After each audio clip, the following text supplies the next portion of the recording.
Salut, salut! Es-tu plutôt enclin à construire des murs ou des ponts?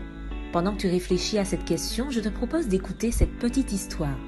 C'est l'histoire de deux frères qui vivaient paisiblement à la campagne. Ils travaillaient ensemble à la même ferme en parfaite harmonie. Mais un jour, un différend apparut entre eux et ce désaccord creusa jour après jour un fossé profond entre les deux frères. Un beau matin, un homme frappa à la porte du frère aîné. Il cherchait du travail, quelques réparations à faire ici et là. « Oui, j'ai du travail pour toi, lui dit le frère aîné. Tu vois, de l'autre côté du ruisseau vit mon frère cadet. Il y a quelque temps, il m'a offensé gravement. Je veux me venger et je voudrais que tu construises un mur de 2 mètres de haut car je ne veux plus le voir. » L'homme répondit simplement « Je crois que je comprends la situation. » Le frère aîné aida son visiteur à réunir tout le matériel de travail nécessaire, puis il partit en voyage, le laissant seul pendant toute une semaine. Lorsqu'il revint de la ville, l'homme à tout faire avait déjà terminé son travail. Mais quelle surprise!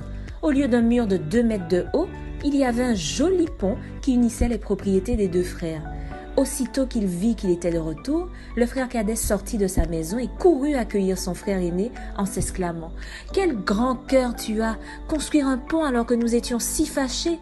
Je suis fier de toi et fier d'être ton frère. » Pendant que les deux frères célébraient leur réconciliation, l'homme à tout faire ramassa ses outils pour partir. « Non, attends, lui dirent les deux frères, reste avec nous, tu seras notre invité d'honneur. » Mais il répondit « Je voudrais bien rester, mais j'ai encore d'autres ponts à construire. » Cette histoire se termine bien, n'est-ce pas? Pardon, réconciliation, restauration de la relation. Quel bonheur pour ces deux frères d'avoir croisé la route d'un bâtisseur de ponts et non de murs. Je te repose alors la question, et toi? Que construis-tu autour de toi? Des ponts ou des murs? Je t'encourage vraiment à être une bénédiction pour ton entourage, un acteur humble et engagé pour favoriser la paix, l'amour et l'unité.